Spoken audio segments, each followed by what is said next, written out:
Kita tadi sudah mendapat penekanan dari Bapak Kakanwil tentang apa dan bagaimana perlunya kita menyusun laporan.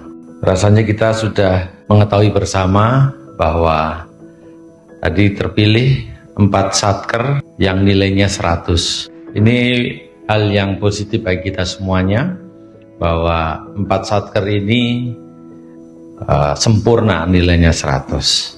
Saya harap tahun depan atau tahun ini nanti dalam pertanggungjawaban keuangan tahun 2024 yang besar-besar yang berdiri di sini. Dan tentu saya ingin menekankan bahwa penyelenggaraan keuangan kita itu tidak di ruang hampa, bukan hanya di ruang-ruang kasih keuangan yang kemudian membuat catatan, tidak.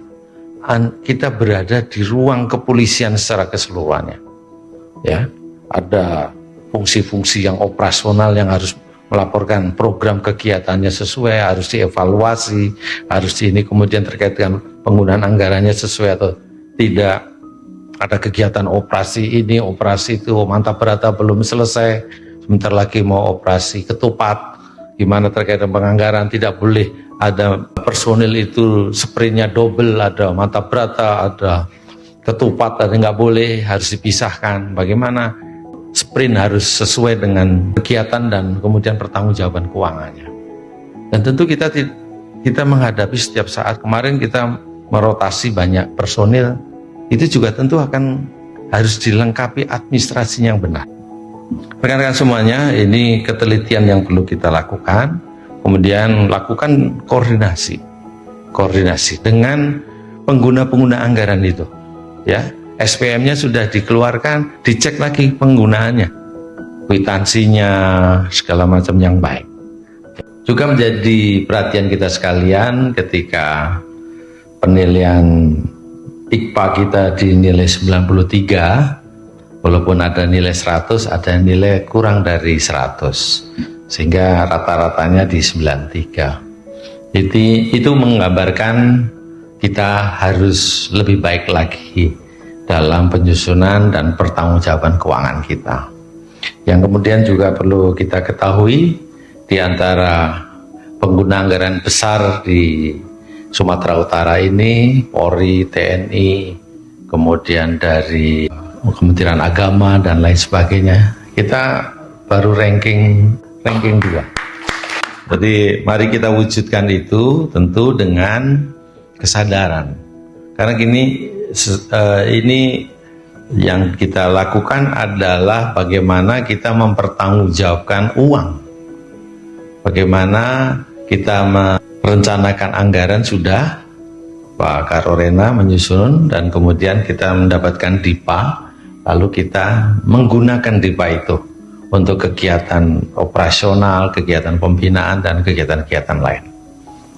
Ya, ada belanja modal, ada belanja barang, dan itu mesti kita kelola dengan baik.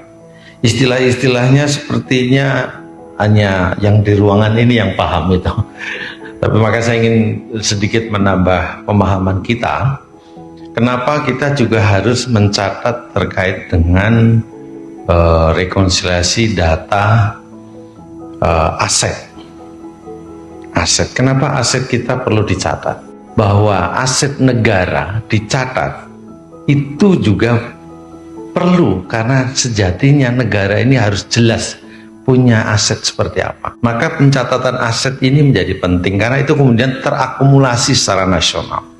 Ya, tolong dilaksanakan dengan sebaik-baiknya. Laporan keuangan ini bukan hal yang perlu ditakuti. Besok akan datang BPK, itu adalah mitra kita, datang dari inspektorat ngecek tentang penggunaan anggaran. Welcome, monggo. Karena kita semuanya clear and clean. Dan tentu kita semua akan memastikan 2023 ini laporan pertanggungjawaban keuangan kita lebih baik. Kalau masih ada yang kurang, sampaikan apa yang kurangnya, terus apa persoalannya. Ini harus kita kelola dengan baik, dan saya harap kita semua beradaptasi dengan berbagai macam hal Nah, terutama terkait keuangan, kita mesti clear dulu. Kita mesti clear, hitung dengan baik, hitung dengan teliti. Ya.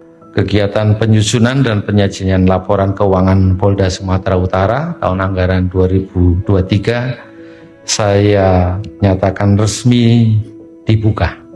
Terima kasih. Wassalamualaikum warahmatullahi wabarakatuh.